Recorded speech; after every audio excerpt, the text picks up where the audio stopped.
Hi, everybody. This is Leslie Powers here on Dissolving the Divide. Excited for another presentation today. We have a special guest, Logan Hart. But first, let's say hello to Derek. How are you doing over there in France? Oh, pretty good. Still doing the dance and all that stuff, and taking as firm of a stance as possible in regards to my own sovereignty and just staying free of the mind control, matrix miasma stuff, which is what we're getting into today. And yeah, kind of harken back on some projects I've done in the past. You can check out some stuff. I'll leave a link on my from my other channel, Awakening Mind. It's like a 2.5 hour crazy extravaganza of all the media stuff throughout the history, and yeah, it's like a docu-musical, as I like to call it.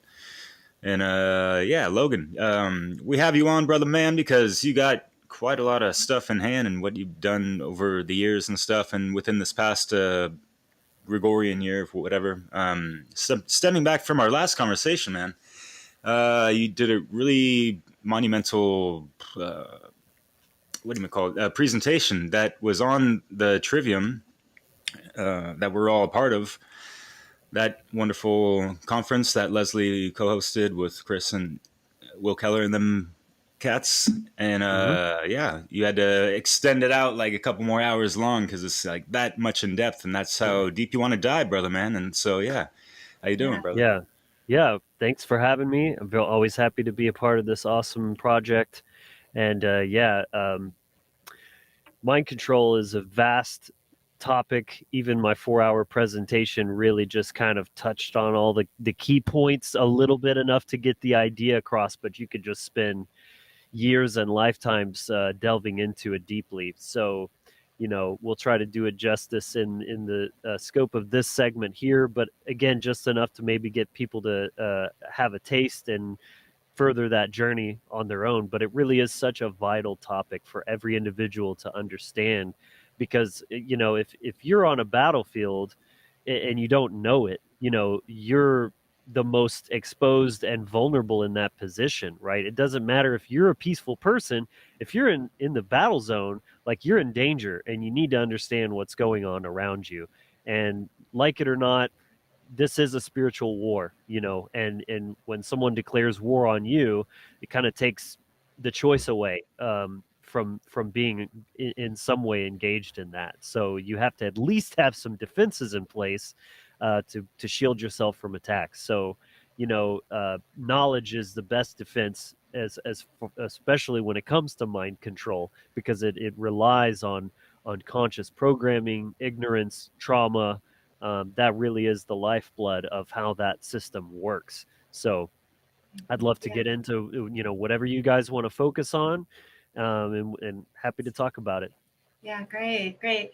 So I would say that the majority of average people have no idea that they are under the influence of mind control or trauma-based mind control, and they would probably deny it very strongly. And so this presentation, I hope, is something that may open their minds to consider that, yes, we have all been victim to mind control. And there is an active agenda, which is another point I think that most people resist. Accepting that was one of the key things for me in opening up, my eyes to what's really going on in the world, and to my own awakening. Just really recognizing this evil in the agenda and the efforts to manipulate all our minds. So maybe start by just sharing, like, for the average person who's just living their life peacefully, going to work, what types of mind control are they subject to? Great question. It's the thing with mind control is it's a body of knowledge that is interwoven. It's a system. It's like all of these different tools that they are using to different capacities in conjunction with each other. It's like if you're a sculptor, you might need a hammer, you might need a chisel, you might need some sandpaper. You're not going to use all of them all the time. It's about the tool for the situation.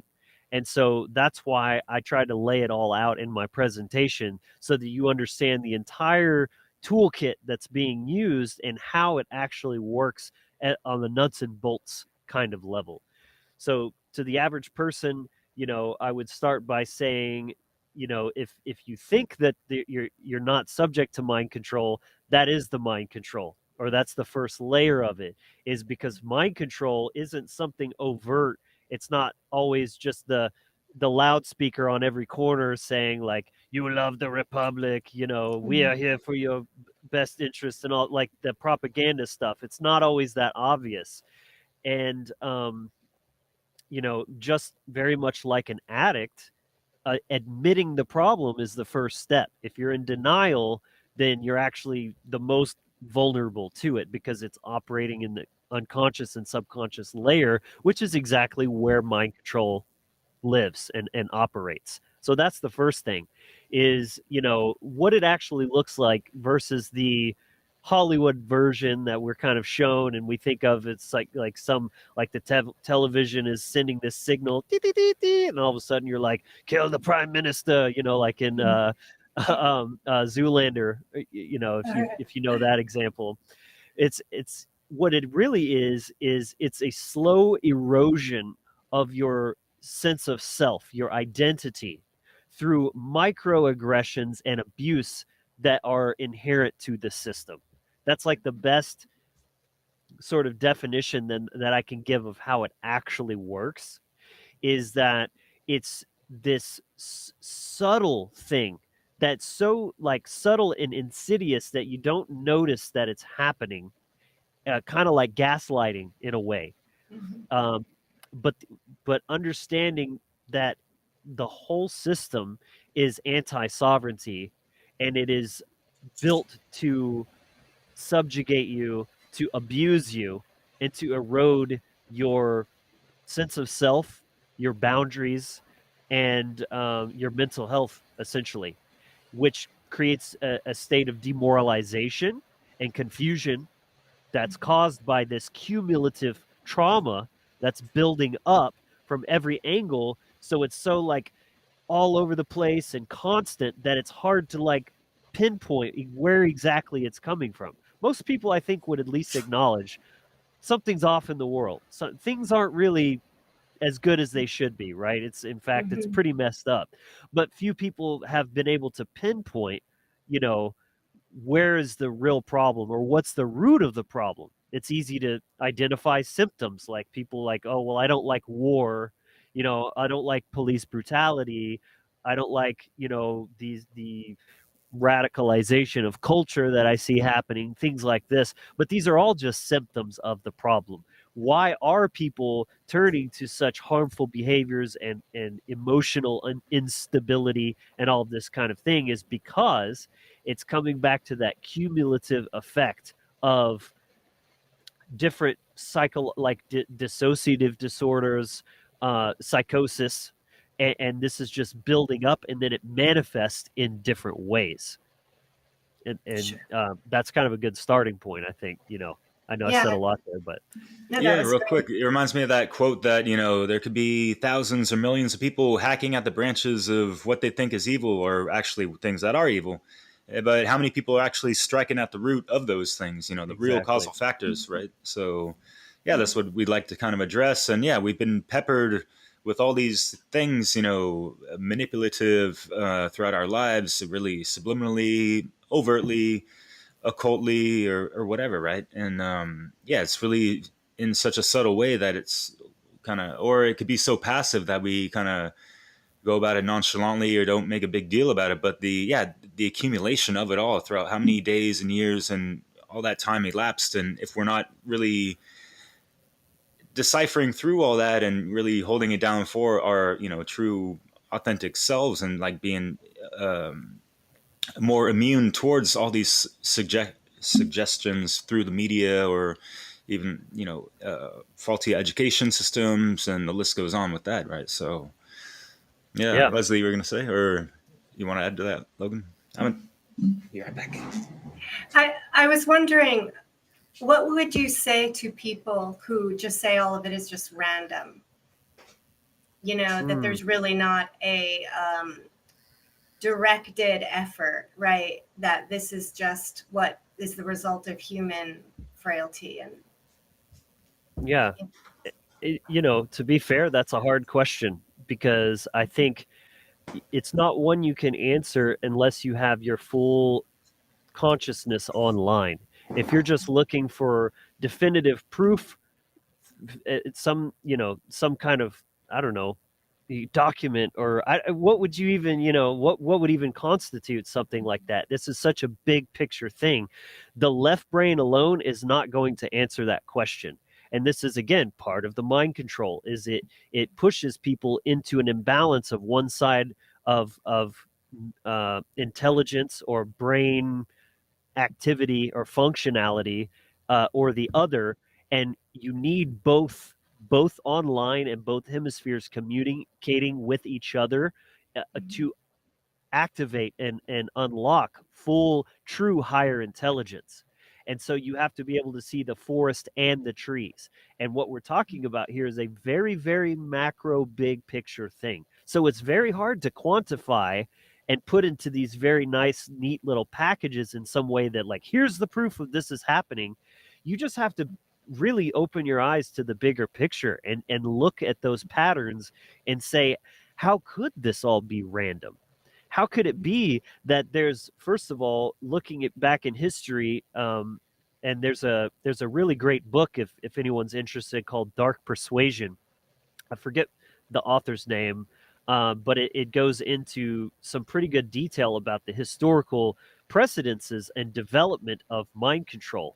It came a lot out of, like, different warring factions, and, like, when they would have POWs on the other side, and then they would start doing these sort of mind control techniques on people by starving them, depriving them of sleep, experimenting with different drugs and things like that. And that's all precursors to things like the MK Ultra program, right? And so it's like, you see there's a clear trajectory of the development of this knowledge that goes way back to even, like, the medieval times with the Christian, torturing people in the Dark Ages and stuff like that, all the way up to the 1960s with the co-opted love and light movement, and the LSD and the music, and these were all mind control programs, conducted by the CIA and other alphabet agencies. And there's a lot of like very suspicious ties with, like not Marilyn Manson, Charles Manson, to like Jolly West. If you I'm just dropping little breadcrumbs here for people that are interested in looking into this. What are the connections between these people? Why did all of these different sort of Manchurian Candidate and crazy people all have the same psychologist, Jolly West? And what's that about, right? Dig into that rabbit hole.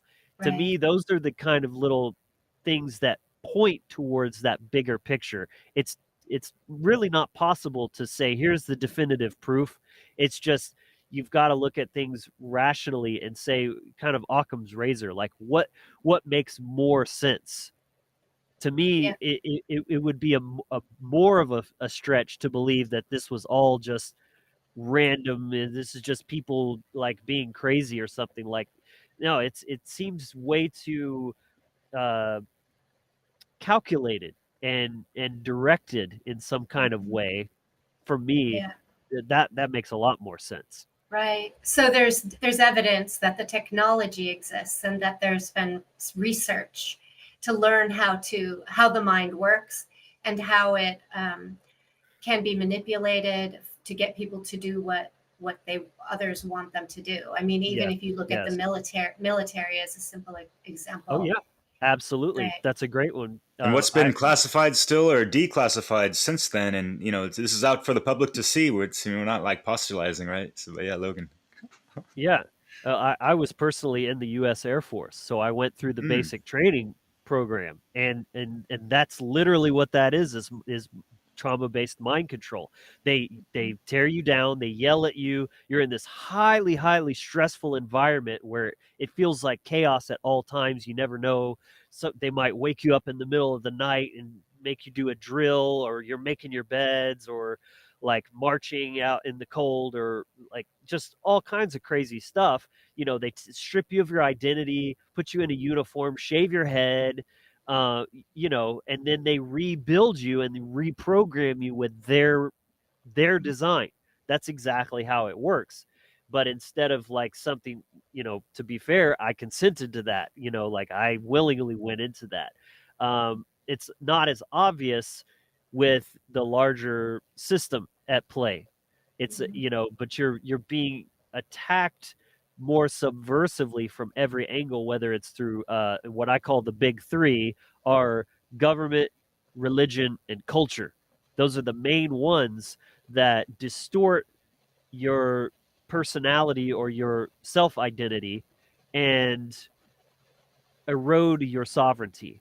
They in some way, either directly or indirectly, are gaslighting you and saying you don't own yourself. You're not autonomous.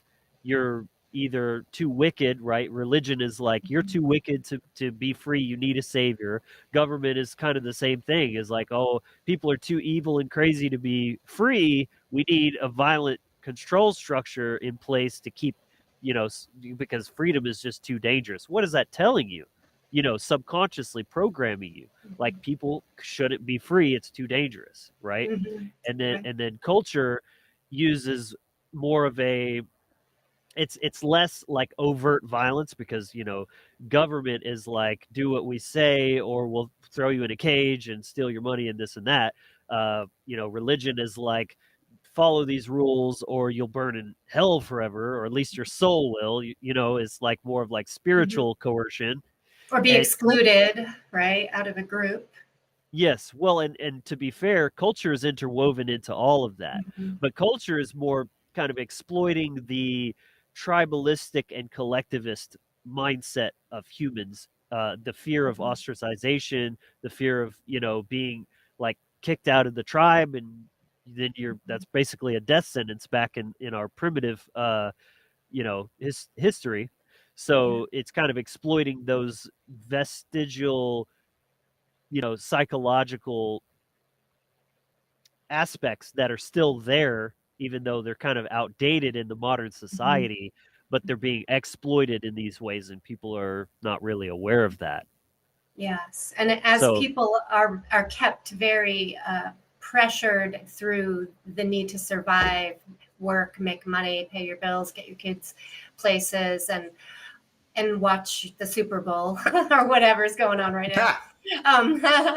Right, that people are not super aware of themselves and the impacts of this chronic stress, right, and how it's I don't know. I think people think that they're making conscious decisions about their lives a lot more than maybe they even are. Yes, you're nailing a very key point there, because that's the thing about mind control is it's not like it hijacks your mind and controls you like, oh, you're going to do this, you're going to do that. It hijacks your identity. And if you dig into the psychology behind this, most behaviors are an extension of identity. If you ever read a book called Atomic Habits, this is a really, really great book for like self-help and stuff. And that's what it's all about, is you have to change your identity first, and then your habits and behaviors will follow that. Well, that's exactly what mind control does. So it implants ideas about who you think you are and how you think the world works, and then you feel like it's you, even though you're playing into what they want you to do because they've implanted that. You think that it's authentic to you, but the reality is who you even think you are isn't even really you. That's the real mind fuck right there. And not seeing that they have choices, or as many options, people, right, in terms of it's like Coke or Pepsi, Democrat, Republican. You're giving these false choices, so you feel like you've got this freedom, but both choices are controlled, and they're both towards the agenda of the controllers or the manipulators, and not really in your own best interest. And they don't want you to know that there's other options, like how about some like fresh, fresh celery juice instead of Coke or Pepsi. You know what I mean? Oh, that's good for me. I'll take some of that. Yeah. Yeah. Yeah. Yeah, and then we always got to factor in, the fear-based mind control, and that's a whole couple hours long. People can talk about that, for a long, long time. But you mentioned a big three, what government, religion, and culture, right? Yep. And it reminded me of, well, like in the fear-based mind control, in another three, it doesn't include culture, but in a sense, it makes sense. But when we're young, it's like, you better get the passing grade or you're gonna fail, or And then you're grounded. yeah, or it's like, no, sorry, it's more like obey or you fail, obey or you go to jail in regards to government and order Mhm. followers, or Obey and you in go to religion, hell. obey and you go to hell. They all kind of rhyme, and you've seen that Yep. meme before, I'm sure, floating around the internet. But yeah, it Yep. reminded me of that. Mhm. Uh, Yeah. Yep. Exactly. That's the So how? coercive nature of it. Hmm. Is And it's how? it's a binary, comply or punishment, reward and punishment. It's kind of that very primal, yeah, the dualistic. desire and fear. Yeah. Yes. Right. So What were fear you saying, does. Liz? I was just going to highlight that the fear aspect I think is really important because it does play in to all of this more than Oh, yes. meets the eye. Absolutely. Fear is the most powerful motivator in the human psychology. Even marketers and sales people know this. That you take any sales course and they'll tell you people will go to way greater lengths to avoid pain than to gain pleasure. So that's really important to understand. And so, but the fear and the trauma go hand in hand, right? Where's the fear coming from, or what is the fear of? It's fear of what will happen if you go against what is sitting there like wearing this white robe and telling you, oh, I care about you and I have your best interest, but let's not talk about what happens if you don't do what I say. Things are going to get really ugly, and so everybody's just like, everything is fine. It's just this very like denial, ignorance, wearing a mask, kind of facade. So it makes sense why people would deny that the mind control is even going on, because it's scary to acknowledge what happens when you go against the system.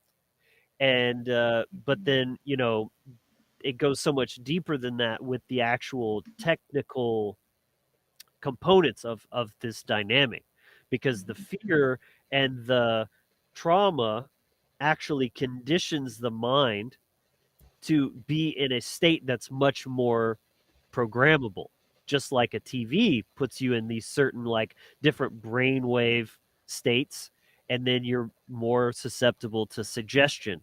And why do you think, it's like the news just traumatizes you, and there's like serial killers and famines and fires and all this bad stuff's happening, and then they're programming you the whole time.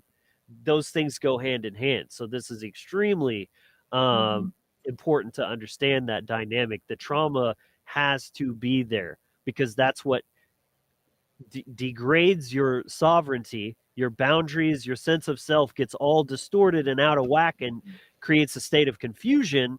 And then your mental fortitude is weakened, and then they can come in and implant whatever programs they want through all sorts of different techniques. Symbolism is a big one, just typical narcissist stuff, gaslighting, manipulation, just obfuscation of the truth itself, propaganda. I mean, the list goes on and on. But, if somebody is strong minded and they're standing in their sovereignty, none of that stuff works, because people are just going to say, that's bullshit. Fuck you. Go away. You know what I mean? Yeah. They need Yeah. people demoralized and accepting that, yes, we're humans. We're so nasty and evil, and we need this benevolent structure to keep us all in line, Mm-hmm. Yeah, real quick. And to tie in that big three I mentioned in the whole fear behind certain things, we grow up and we have this fear of not fitting in this and that, even though like there's some people, maybe yourself, and I kind of grew up swimming against the current of popularity and that kind of stuff. And yeah, we're talking about, people rage against the machine or the system, and and all this jazz. Yet, it's everyday people that are really ultimately holding the system in place and perpetuating it, because, it's just a house of cards, all, these governing bodies and all that jazz. And it's really the flesh that fills it up of just everyday people, and really Mhm. kind of like supported to the point of they have an ego identification of it, in a negative way, right? Hmm. And then Yeah, you get the yeah, herd mentality, and like, yeah, like it's harder to swim against that kind of grain or go against yeah. it kind of, or whatever, right? I'm, I mean, I think a result of this is that people are loving the very systems that are creating the indoctrination and perpetuating Hmm. this slavery, like the school Mm. system, and that's it's very hard to convince an average parent that the schools that the grades don't really matter, that much, and that that the attendance policies that that are basically put in place under threat are a detrimental thing to our society and to the children that their own children.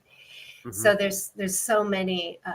It's almost like the success is demonstrated in the patriotism, in the love of these very systems that are Mm. hurting us. Yes, but it's a pseudo love. It's not authentic love, because you can't love these psychopathic and abusive systems any more than a woman can love a abusive husband, for example. It's not real. It's Stockholm syndrome, and Yeah. this is a very documented phenomenon that is essentially it's a coping mechanism.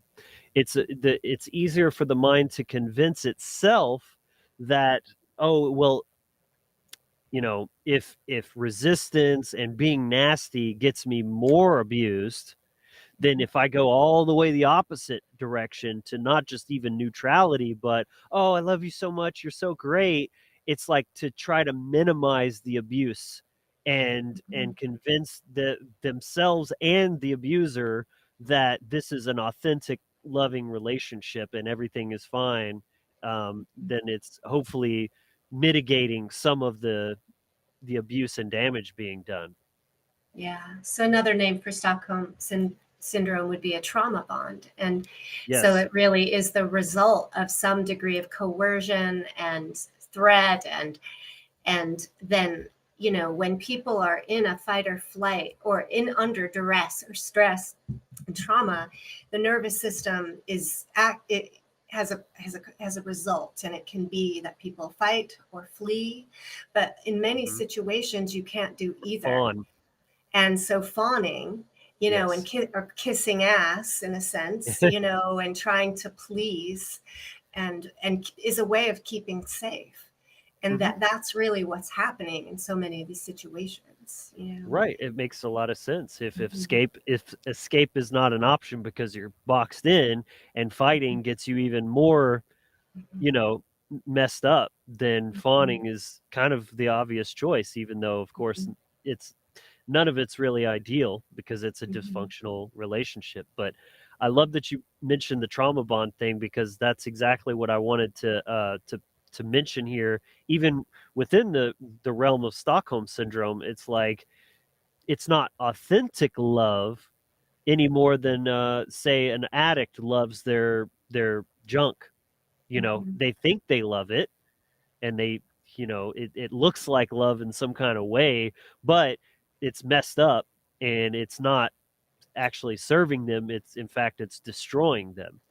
And so I'm sure I'm not the first to like coin this concept, but I've never heard of it otherwise. But I kind of developed this idea, or more just realized that this concept of trauma bond goes well beyond just the simple abuser and victim dynamic. It can really happen with any behavior or self concept or something that is kind of playing the same role as any vice that someone might be addicted to. So, people don't become drug addicts or like criminals or anything because most of the time, like 99% of the time, because they want to be a bad person, or because, you know, like they're trying to meet a need. That's really what it's about. That's what is driving that behavior, and that's so important. As we all know, as students of natural law, is the causal factor is the most important thing. You're not going to solve the problem by looking at the symptom. You have to look at what's driving, driving the thing. So essentially, what is that need that people are trying to meet? It's wholeness. So trauma fractures the psyche. That's what it does. That's why, I mean, I think there's a movie with like Anthony Hopkins called Fractured or something like that. And you see this a lot. Like people have multiple personality disorders. There's these different ways that this can play out, but that's what it does, because the brain compartmentalizes those aspects of the trauma and the parts of the self-identity that gets wounded in the process. So it disrupts that sense of self, like I was saying in the earlier part. And so the body, I mean, even from a biological level, is always seeking homeostasis. That's its sole purpose in every function that it's doing. And so that's what's driving these behaviors. Is there's something missing inside of me that I feel incomplete and broken, and somehow doing this drug or going around hurting people, or whatever it may be, eating a lot of food, food that tastes good, whatever it may be. There's all sorts of addictions that people trauma bond with, that give them that temporary keyword temporary sense of wholeness. But because they're not actually healing themselves, their ego, which is simply your sense of self, it's not the devil, it's just you, it's your own self-image, basically, constructually. Conscious self, right? Yes. Basically, yeah. And it's so, instead of healing that, which is what's driving the behaviors, it's just this perpetual, insatiable need to seek something outside of yourself to try to. It's like George Carlin said, like trying to be happy with possessions is like trying to cure hunger by taping sandwiches all over your body. You know what I mean? That's the perfect example of what we're talking about here. Is it's not actually filling the hole. Only healing can do that. But that's very important to understand, that this is what's driving all of these behaviors. What maybe it's politics. Why does somebody get so zealous about politics or gender? Gender theory. It's that it gives them some kind of sense of self-importance or righteousness. It gives their ego a boost in some kind of way, because there's something underlying that is like less than, and they're just trying to get that feeling of wholeness from it. And there's just a wide plethora of ways that people graft on to different things, and that's their thing. And that's why people get so zealous about stuff, to the point of like, whoa, that's kind of creepy. Yeah, because it's a mental illness. It's a natural actually psychological process to have parts to become somewhat fractured. And you think of it, we all have some internal contradictions, and we have a part that doesn't want to work. I don't want to work today. I'd rather really just like play hooky and stay home. But I have another part of me that's like, I need to pay my bills. I identify as a responsible person. I have people counting on me, so I have to show up. And, I'm that part it becomes well developed. Those managerial parts of ourself often, become more developed and then suppress and oppress a lot of our other parts, and we have polarized parts that kind of, work off and play off each other. And this is a natural psychological process in all people. But what happens, and you can study a bit of the internal family systems model, is becoming kind of popular in the pop psychology world, and it's really a good model that's demonstrating the normalcy of our psychology, and And if someone really understands that about humans, they can manipulate that quite easily through stress, trauma, coercion, and various abuses. And that's where most of us really are. We've had stressors and traumas and prolonged chronic challenges, and we've adapted to survive and to be a good person. And so sometimes we actually will take on the abuser in our own minds. We chastise ourselves. We call ourselves lazy. We do those things, that maybe we heard as a child, because a part identified with that as being true, that, and that's what we need to do to be good. Right. So it's a pretty complex psychological process. And in the end, if we want to talk about cause, is the understanding of human psychology that most people are ignorant of. Yes. You bring up so many good points that I could take many different directions, but that is one of them for sure. That's a big part of the problem, is lack of self-awareness. And that's a twofold problem, because self-awareness in the sense of observing yourself, being aware of yourself, observing your thought patterns, your feelings as they come up, and not just reacting to them or letting them become you, like, possessed by them, but just observing and thinking, that's interesting. But also self-awareness in terms of, like you said, our own psychology, how we operate.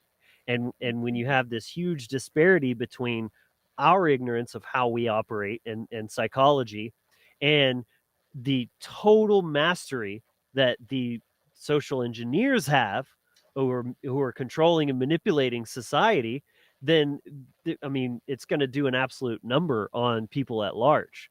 So that's definitely a huge factor there. And another thing you were touching on, it kind of struck a really interesting thought to me, because in my presentation, I always also talk about the schema, or the schism, the mental schism that happens as a trauma response. Kind of like what I mentioned earlier, that it pushes us to the left and right sides of the brain, but more specifically, those sides represent the masculine and feminine side of the brain. And so I would say that's an interesting thing to observe. Maybe the relationship between that sort of parent and child inside your mind. And so, like, there's a lot of nuance and subtlety here. So I don't want people to think that I'm saying that, like, men are mature and women are immature, or childish or anything like that. It's more of like that paternal leader structure element that is the masculine, and then the free and playful and childlike aspect of the feminine, which is a beautiful quality. It's neither is superior or inferior. That's the authoritarian programming talking, if that's how you see that dynamic playing. It's they're both part of the same. But it's true that some days you need that parent in control of, like, this is what needs to be done, we got to be an adult today.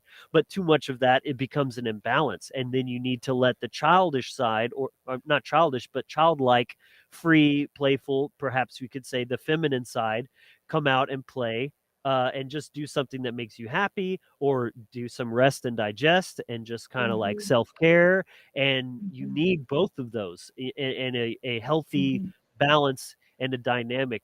But when you have this imbalance that's caused by the trauma and programming, and this could also be linked to your literal parents. So you have a masculine figure as a father figure that you're associating, and that's a huge part of the development stage of your brain, and what you associate with masculine energy to the father and feminine energy to the mother.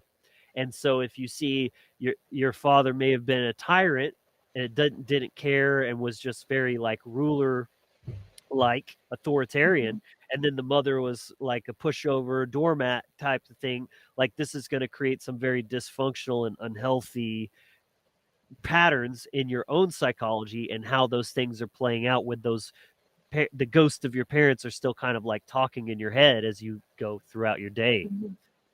Yeah, yeah. It's so Fascinating. interesting. It is fascinating. And I was thinking, a little random thought popped in my head about my own father, who, he was a child during the Depression. And I came to an awareness at a certain point that the money issues, that I have are very likely related to, my father growing up in the Depression and his approach to money and debt and the anxiety around that and the frugality, and which felt very withholding, and his fear of being late on a bill, right? A credit card bill or something, and things like that. And my desire to avoid, paying bills and things, and because it was very stressful in my, and I didn't really know what was going on, but that programming was in me from, and inadvertently, passed on through the generations, but related to a historical event even. Yeah. And then you think about, okay, historical events, how are they part of the mind control? Are they manipulated? Well, it's just generational trauma that has to be resolved. And obviously in the current time with those that are having to carry on the ancestral trauma and all that jazz. Yeah. But I guess I was looking at a post by the holistic psychologist, and I like her work, and she made a comment about how really unnatural it is to be exposed to so much trauma that's basically around the world.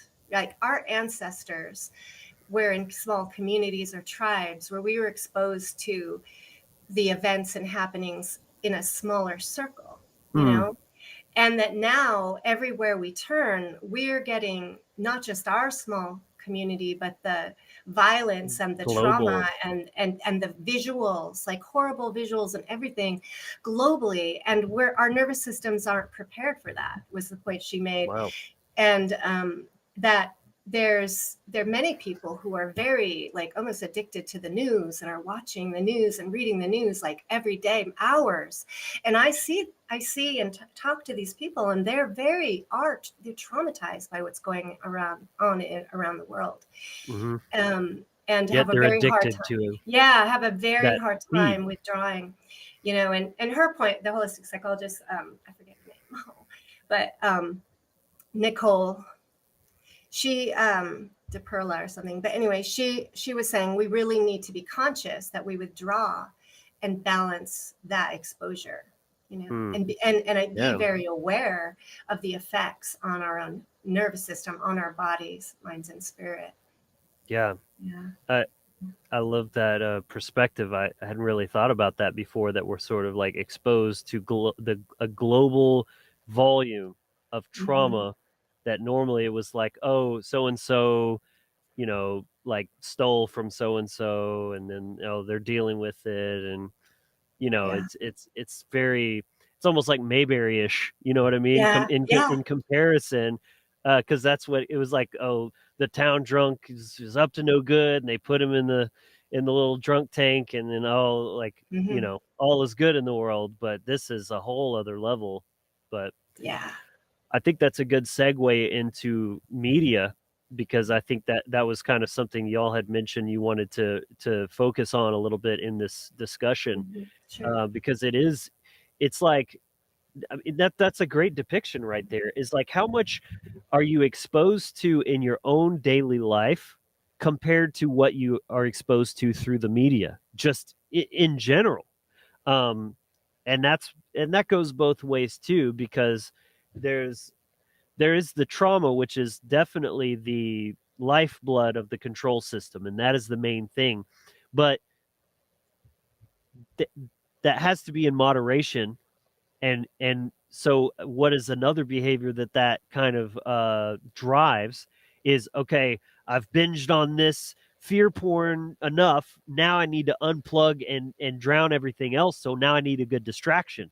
So I'm going to turn on Netflix or put on the radio or something to make me feel good, to try to counterbalance those negative feelings. And guess what? Now you're all hopped up on cortisol and the trauma, and you're exposed to other forms of mind control in your attempt to escape from that, because now you've got Nicki Minaj, like, just corrupting the youth with her. I'm not even going to get into that, but the people that we idolize collectively, these celebrities and these role models, are just the most disgusting human beings. And then there's programming in symbolism and subliminal kind of suggestion in the TV shows, just even the modern family and the dynamics that are showing, and how the inverted polarity of the mom and dad and the kids are disrespectful and talking back all the time, and just like that is just very toxic, and it's just constant. It's just constant, that all the time, from whatever direction you look, if it's the TV or music, or I mean, the different social media would be another one. These are the main types of media diets that people are consuming on a daily basis. And so it's not even always just the obvious overt aspect of war and mass shootings and things like that. It's even in the stuff that seems like, oh, well, at least there's some good things, like this show or that, or that kind of thing. It's literally every angle. And most of the programming is it violent or demonstrating like really chaotic and over dramatized social dynamics and drama, and people being rude to each other, and kids, kids being without parents running the show and doing whatever they want. Or there's so many subtle and not subtle things, in our programming that our kids and a lot of adults are really stuck on. So that just real quick tidbit here, go for it. You made me think of something that I've never actually vocalized out loud, but I mean, I try to avoid television like the plague, but it happens. Sometimes you can't help it. You're in a waiting room somewhere and it's on, or you're somebody's house for 5 minutes and you're just like, oh God, that's what people are watching hours a day. Jesus Christ. But I observed that even in something like advertisements, I noticed this pattern where, especially if it's something like food oriented, there's like this, for lack of a better word, it's like satanic programming. And for those who are not sure what I mean, I don't mean like, oh, the devil or devil worshiping. True Satanism is basically worship of self, or putting yourself above everyone else in like a selfish kind of self-serving way. And it's like the messaging that's coming through these little cutesy little commercials where it's like, oh, there's one bite left, and then they take it, and it's like, treat yourself, or like, it's literally promoting being selfish and like taking the last bite because it's oh so good. Screw your family. They can go back to the store and get more or whatever. I don't know if y'all have noticed that, but I started seeing it a lot in all different kinds of commercials. This kind of promotion of being selfish for the consumption of something that's so good. Overindulgence, and like people want to get into the religious side of Satanism, we'll think of gluttony, I guess, if you will, in that aspect with the food. But I was thinking a link to that conversation of when you live in your own little town, right? And your biggest gossip is that so-and-so slept with somebody else, or whatever. Like, did you see them standing together at the supermarket? But, let's think about what the power that can be and has been seized over the human mind on this massive scale. Just look at COVID and what happened. And in my community, and I've heard people say from other communities that if they didn't watch the news, if they didn't see signs and blocks on the floor and, all these things from the basically initiated by the media, that a lot of people would have had no idea that there was a so-called, pandemic happening. It would have been life as usual. There wouldn't have been trauma.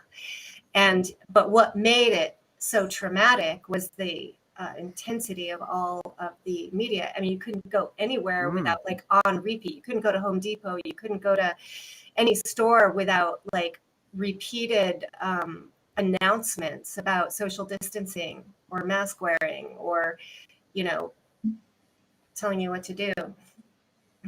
Yeah, I've noticed that as well. It's like the trauma of what they're telling you to be scared of is like so much more intense than what you're actually experiencing in real life. Like, Mhm. you know, especially if you think about, well, you know, maybe you got sick, maybe some people you knew got sick. Um, I don't think I knew anyone personally that died from it. I heard a couple of stories of someone who knew someone who died, you know, but wasn't that big a deal to me. Now, of course, you know, sympathy to people who were directly affected by that, but that was still a very small percentage. And then you just compare that, the reality of that, compared to all of the fear mongering that was just nonstop for 2 fucking years. It's insane. Yeah, yeah. And it for people who already had a propensity towards anxiety, it created deep anxiety disorders. And now they're showing up in the therapy office and talking about how their health anxiety went skyrocketing, and there's a lot of detrimental effects from that. That's really Yes. unfortunate. Yeah. Yeah. Yeah. So how would you say that these kind of bigger events are part of a mind control system plan? Sorry, say that again. There's Like, some kind of noise.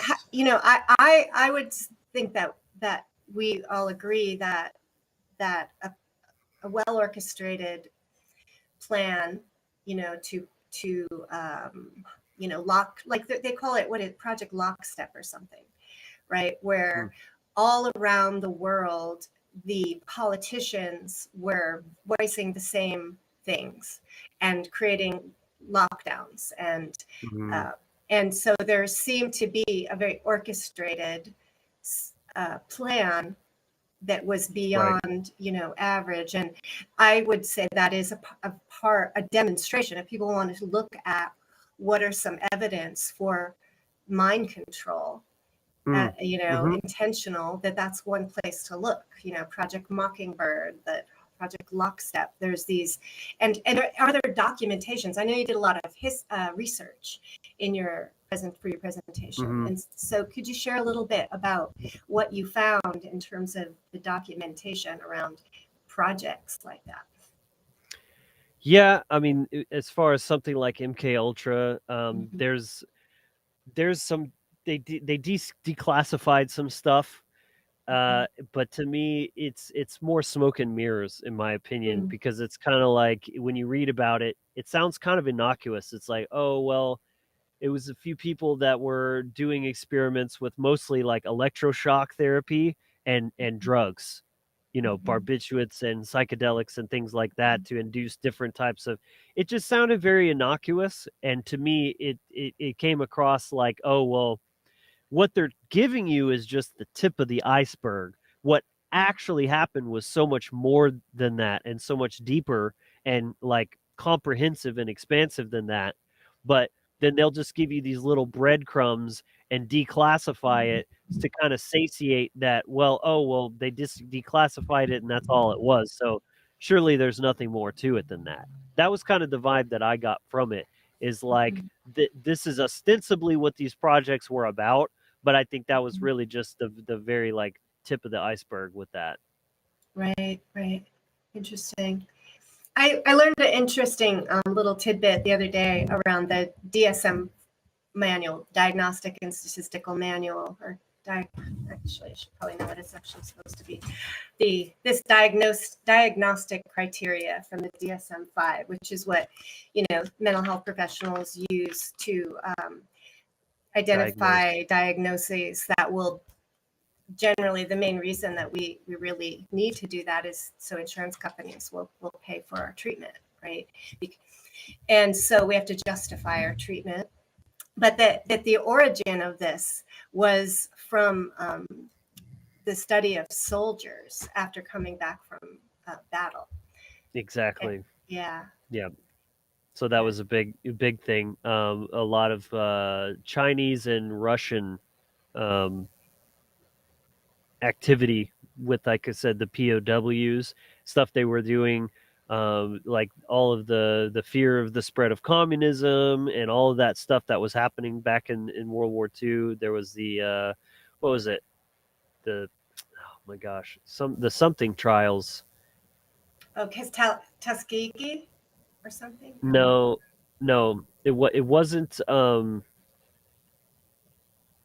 Yeah, I forget. It was something that the Russians were doing that was like during the power change from Lenin to Stalin, I believe, was like there was a lot of like it really rough interrogation and like literal trials to the point where, you know, as we know now, torture gets people to admit to things that aren't even true, you know, just because they're trying to make it stop. So that was there was a lot of that kind of stuff going on. Wish I could remember the name of that. But anyways, yeah, that's where a lot of that stuff came from, was during that time period, and with Chinese and Russian soldiers. Yeah, it seems to make sense that because of the history of humanity with so many wars, that the various sides are always going to try to figure out how do we win, how, you know, what strategies. And so a lot of The show trials. Oh, okay, I'm not familiar with that. Yeah. Yeah, and so a lot of these like torturing devices, you know, tested for the sake of like torturing your enemy in war, you know. So and now today, our minds are being tortured in so many different ways. And as you mentioned in your presentation, Logan, correct me if I'm mistaken, but yeah, you mentioned how, yeah, there's the controlled opposition. And I think it was one of those Russian leaders that said, like, hey, the best way to win a war is to play both sides of it or something like that. And so, yeah, that's where the waters get really tricky when people really want to exit out of the matrix, quote unquote, or take the red pill, or, you know, look into alternative media, because a lot of that is contrived, or, you know, has certain implants or COINTELPRO, whatever, you know. So it really has created quite the clusterfuck, even within the whatever kind of alternative movement, whether it be anarchists or truth seekers or libertarians, you know, like all these labels that kind of get thrown out there. And obviously that's pretty divisive in and of itself, because, yeah, it creates echo chambers and misconceptions, generalizations, and yada yada. When one camp is labeled this and another camp is labeled that, in a sense, right? So, Coke or Pepsi, man? What the hell, man? But the chaos is the key point there that we're all exposed to, right? And as you said in the beginning, this is a spiritual war, and we are part of it.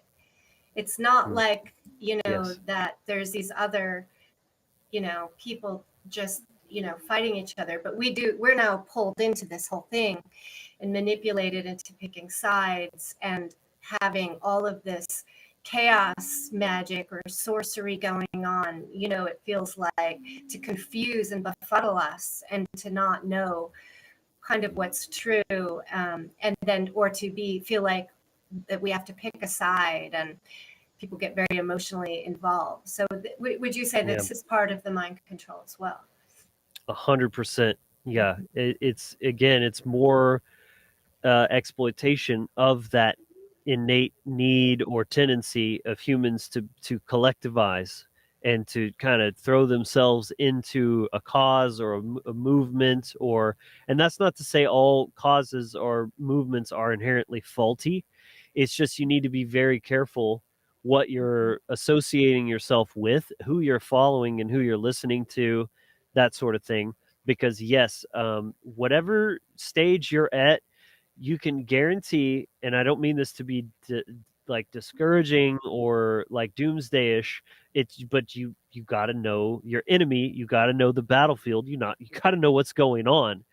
whatever stage you're at in your awakening or your contingency for freedom and making change and this and that, the dark occultists, whatever you want to call them, are already 20 steps ahead of you.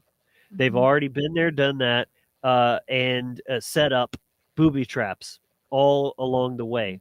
So at every stage, as you're getting closer to truth, there's just more and more diversions and divisions, Yeah. and people put in place to try to dissuade and distract. And oftentimes they're very good at identifying the problems, and then you're like, oh yeah, this guy really gets it, and you get all rah rah rah, but the solutions they're giving you are bullshit, and they're not going to actually lead to anything.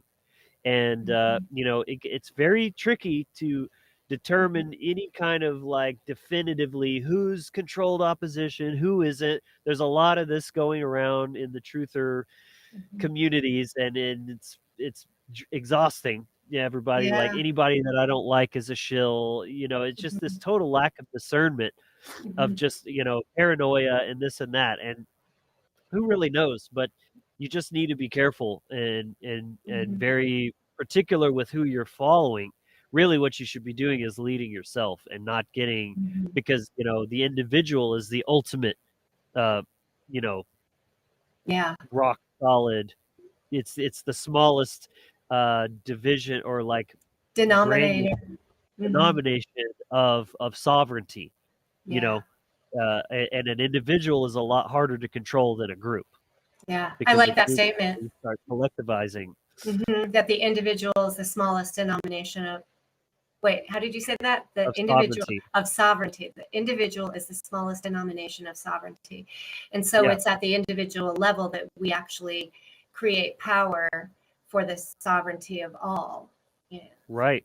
And groups don't do anything. That's another big, like, mental distortion. Like, the Germans did this, and the Republicans did that. It's like, no, a bunch of individuals calling themselves that did those things, and each individual is responsible for their own actions and none of any of the other ones. And that's really important. That's the part that makes you uncontrollable, is when you're not lumping yourself in and mingling your actions with the actions of other people. It's like, no, I'm responsible for me and none of those people over there.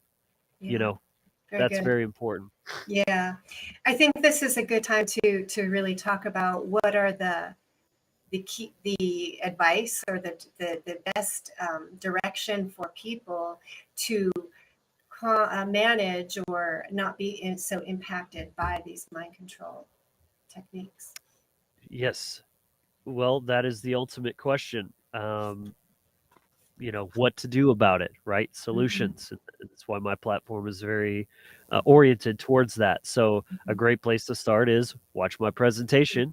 It is what I like to call the master blueprint to mind control. It's going to give you the big picture tapestry of all of the bits and pieces and how they fit together and how they work as a whole, as the machine. But even that is just the starting point. So, you could take any one piece of that and go on a whole tangent of learning and researching. And I recommend people do that because, the process is never ending. But ultimately, the big takeaway is know thyself. If you don't know thyself, and the ones that are doing all this controlling understand you infinitely better than you understand yourself, you're fucked. You're doomed. And so taking that power back through self-gnosis is the absolute most important thing that you can do. And it's a lifelong endeavor. You never stop learning about yourself. Not only, and I like to say this too, that it's not only at the individual level or the collective level. It's both. You got to know thyself, like human psychology, how we operate. There are certain very universal, fundamental ways. It's an aspect of natural law, the way things work and the way the human brain works. But then understanding yourself at the individual level. What are your strengths? What are your weaknesses? What are those parts of yourself that you haven't fully integrated yet that might be an entry point for some of these mind control programs, because that's exactly what it does. The wounds are the entry point Yeah. for the mind control. So not only do you need to understand the mechanisms of how this all operates as a dynamic system, but do the work on yourself to close up those potential weak spots that can Mhm. be exploited, and then you become much more powerful and resilient to all of that stuff. Yeah. And I think just a holistic health approach is important, taking care of our bodies and eating healthy food and drinking clean water. And, all of that is part of how we close up some of the vulnerable spots, that we Sure. have. It's very multifaceted, and Mhm. I do talk about that in the Mhm. presentation. That it's chemical warfare, biological Mhm. warfare, psychological, spiritual, Mhm. emotional. I mean, all of it, and you can't neglect any of it. You have to look at it all as these are just layers to the same cake, and it's all important. Yeah. And being aware of your triggers in relationship to external events and media, and, really pay attention to how your body is being affected by the shows you watch and the news you Yeah. hear. And are you in balance? Are you taking some time away from all of that stimulus, and Right. What do Boom. you care about? That's the big one, yeah. and that's why the presentation in totality is called Trivium Hacking, and that's the last thing that I would also, just to answer your question completely, is you must have the trivium in hand to deduce and discern all of this bullshit that's being thrown at you, so you can tell truth from fiction, reality from bullshit, and again, not only from the external coming at you, but even what's going on inside your own mind and body. And again, understanding the trivium and the way it hierarchically operates from mind to emotion to action. So, what are you thinking about, and what do you believe about yourself and the world? That's the knowledge aspect. What do you care about? That's the emotional aspect. And of course, your courage to do what's right and to stand in your own sovereignty. And then those things will determine what are your actions going to be, and that's what mind control is all about. If they it's not about what's happening in the mind, it's that if you control the mind, you control the behavior, and the behavior is what is actually creating reality, and forcing you, unbeknownst to you, to build the hell world that they want you to build, that is against your own well-being and in alignment with their dark best interests. Yeah. That's the Yeah. that's the last little bomb, just to kind of tie it all together there. That's Very really what good. it's all about. Fuck yeah. And that reminds me of yeah, that was a really cool segment in your presentation, going over the trivium a little bit more in depth and all that. And yeah, it's really important to disseminate information, really understanding the who, what, where, when, why, and how, answering all those questions properly. And but we interviewed Chris Nelson from evolvedconsciousness.org, and he's had a good presentation as well, kind of going over like the negative aspects, like the reverse trivium, and kind of going into how people operate through the mind manipulation that they kind of hijacked or inverted, if you will. And going back to solutions and all that, of it reminds me of the hermit card, because you all gotta kind of take a step back and really get more into ourselves and really activate that intuition and be that activated individual, especially in the age of artificial intelligence. We have to hold upright the proper acronym of AI, that activated individual. So then we Yeah. can wield those tools to our advantage to, properly produce, and create things to better ourselves and our society and the world, right? Yeah, Yeah. and I love symbolism, and that archetype is very powerful. You've got it up in there in the corner there. I don't know if you did that intentionally, but yeah, um, he's holding the light. You see, like, that is your knowledge. That's the occult, right? is to be able to see in the dark. That's why the dark occultists use the owl as a symbol to represent themselves, because it's a predatory bird that can see in the darkness and swoop down and take its prey. But see, if you are an empowered wizard like this guy up here, you've got your own light, you can see what's going on, you're empowered with that. Yeah. And I'll just add, that the importance of having care, love, agape, thinking outside of your own immediate needs and your immediate circle, but to look and pay attention, ask questions. And as you're learning, really open your heart to what's really going on. And then from there, cultivate courage to stand up, to say no, to withdraw, from those systems that, are systematically beating you down, or that you are recognizing have immoral underpinnings. Yes, and the courage to look at yourself. Very much. Square in the eye, deep and all the deep, dark, scary aspects of that, of your shadow.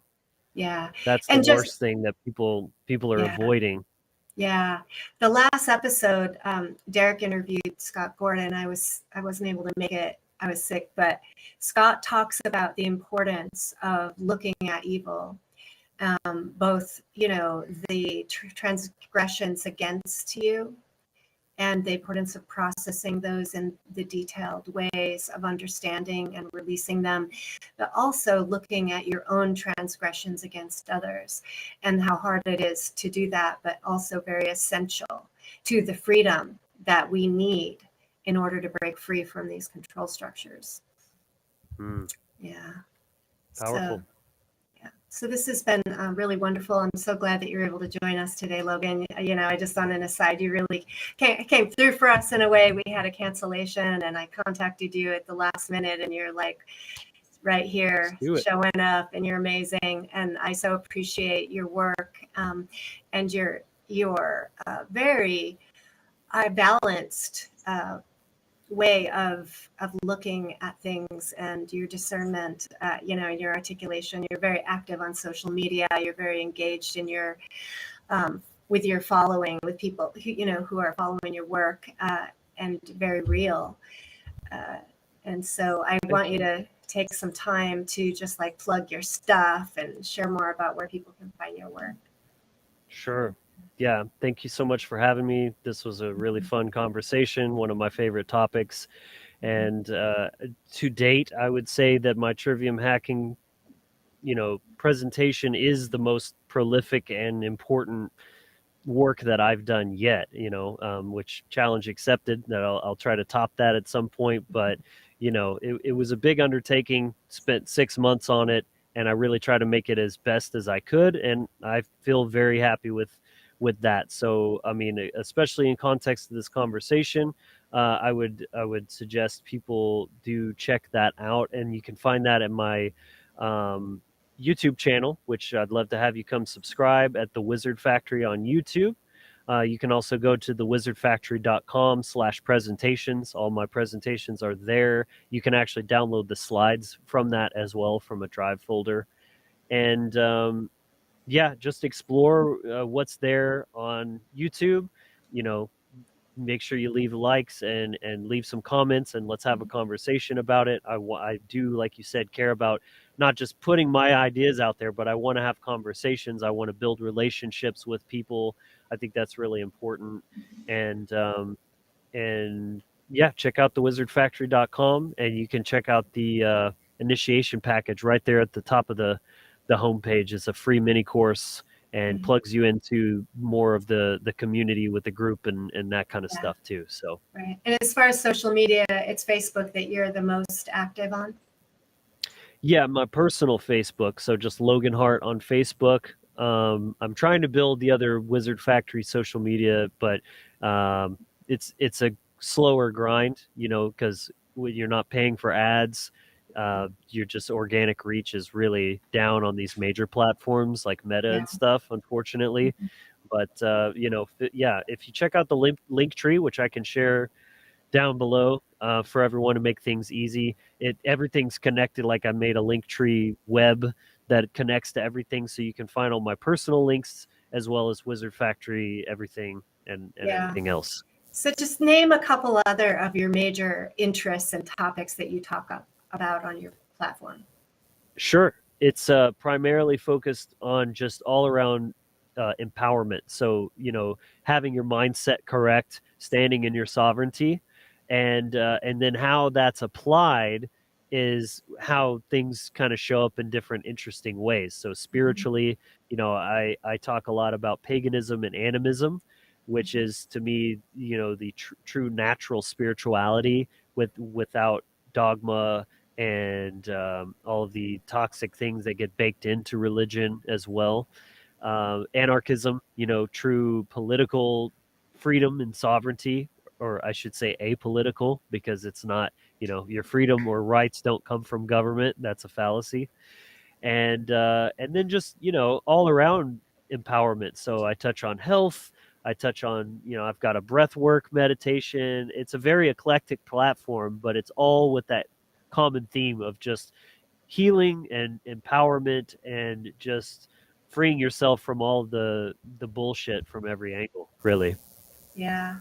So I just encourage everyone who's watching the news and getting caught up and putting their time and attention into these very likely somewhat contrived dialectics that you turn away from that, turn inward, turn to platforms like Logan, do the work, expand your mind, open your heart, and get closer to dissolving the divide. Derek, I had a question I was thinking about asking you earlier, but now is even more appropriate. But what kind of resistance have you faced as far as you're trying to show your work and you're not on television, you're trying to talk to someone that doesn't really tune into YouTube, at least forget about BitChute and the rest of those things, but for them to try to learn something on YouTube other than a how-to video, right? Or watch, whatever news channel is posting on YouTube. What kind of resistance have you had, and how have you been able to kind of persuade them to be just give it a chance, or this and that, or resistance to what exactly? Just so I'm clear. The fact that you're presenting alternative views on alternative platforms that go against their, what they think they know, or what they know and what they believe and all that jazz. I know it's kind of tricky, man, but it's a struggle, and it's very frustrating at times, feeling like I have to censor myself. And I think the way I look at it is just kind of picking my battles of what's a net positive versus a net negative. Sure, if I censor this one word that the algorithm might not like, it'll allow this video to stay up that has a lot of good information in it. That's a net positive for me. So just kind of picking those battles, trying to censor myself in a way that plays it safe to a degree, but without watering down the message, because that's very important. Is I'm not subjugating to these, there's a lot of words I could say about these platforms and the people that run it. Really lowest scum of the earth people, really, who's trying to suppress and censor free information, But I mean, I use these platforms because they're the best reach that you can get where the people are at. And that's that's the ultimate goal. I'm not trying to preach to the choir and yell into the echo chamber. I'm trying to reach people that are not yet exposed to these ideas and just trying to get them to think a little bit. So I have to meet them where they're at and play the game. And, it's a battle, kind of ebbs and flows with it for sure. Yeah, I appreciate your perseverance and your really true courage in putting yourself out there openly in so many ways. And thank you. Yeah, great. Yeah, and I love what you guys are doing too, by the way. I just wanted to say that. I mean, I appreciate all the accolades, and the respect is definitely mutual. And I think you guys are doing a really great job here at Dissolving the Divide, bringing really interesting guests and good topics and everything. So keep it up. Appreciate it, All right. brother. Yeah. Great. Oh, yeah. Well, thank you. Thank you Trying, for being. Yep. Yeah, thanks My for pleasure. all our listeners, anyone tuning in today. Please share this video. Get on Thumbs our, up. yeah, give it a Give it a thumbs like, up. We're on YouTube. Share with the folks that That's right. might want to hear these things, or that you might want them to listen to, kind of thing. You know. Yeah. So we're on Odyssey. You may know this stuff, but your folks might not, or whatever. Right? That's right. Yeah, just spread it around. All right, folks. Thank you so much. Have a Yeah, good Logan. Thanks again, brother man. Great to My be. pleasure. Yeah, and good connects. So. Yep. Take Bye, care and everyone. bon voyage on your next trip out there, wherever you're headed towards. You know. Like they say, if you don't use it, you lose it.